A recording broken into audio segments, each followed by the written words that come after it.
continuidade ao nosso estudo de limite de função no ponto através dessas videoaulas. Reitero que reforço a minha imensa, total convicção de que as videoaulas são um material complementar ao material escrito que está na sala de aula,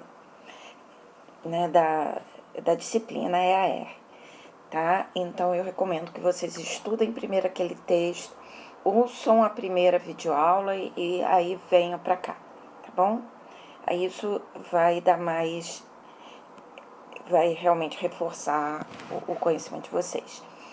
Vai dar base a esse conhecimento, tá? Bom, uma recordação da definição de limite que vimos na outra videoaula. L, assim, escrito de uma maneira bem resumida, dados L, um número real, F, uma função de um conjunto, um subconjunto X de R, tomando valores no conjunto R. X era um ponto de acumulação do conjunto X. Eu falei sobre pontos de acumulação na aula passada. Então, diz que L é o limite quando x tende a x0 de f de x, e essa notação resume essa expressão, né, essa notação aqui, se somente se, ou seja, a definição diz que para cada epsilon existe um delta, tal que para todo x, se a distância de x é x0, para todo x do domínio x da função, se a distância de x a x0 é menor que delta e é maior que zero, então a distância do f de x ao L é menor que epsilon.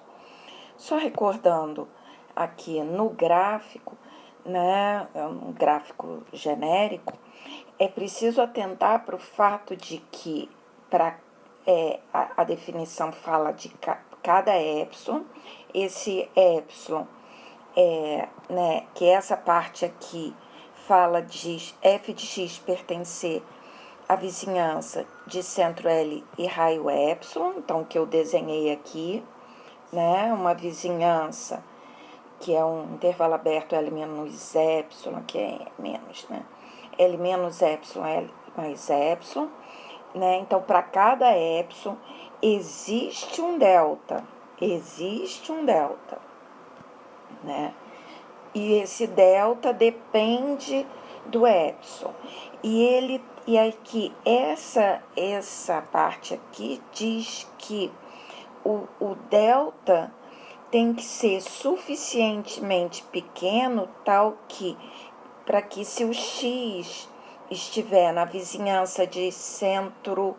x0 e raio delta e for diferente do x0, a gente falou sobre isso na aula passada, então o f de x pertence a essa vizinhança. Então, por exemplo, eu desenhei exemplos aqui, tem que ser para todo epsilon. Então, para um epsilon aqui, eu desenhei vizinhanças aqui, essa vizinhança de centro x0 e raio delta, os x que estão aqui,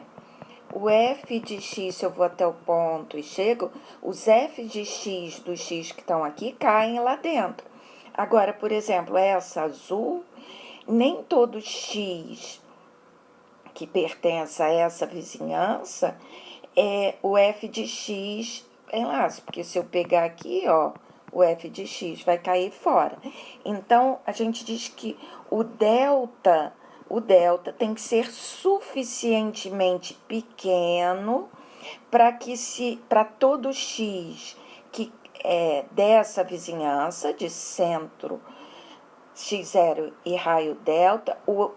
para todo x aqui, o f de x cai lá dentro para aquela vizinhança de centro L e raio epsilon arbitrariamente fixado. Então, o epsilon é qualquer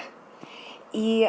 para que o limite seja o L, para cada epsilon eu tenho que encontrar um delta, tem que ser possível encontrar um delta suficientemente pequeno para que isso aqui, essa parte aqui,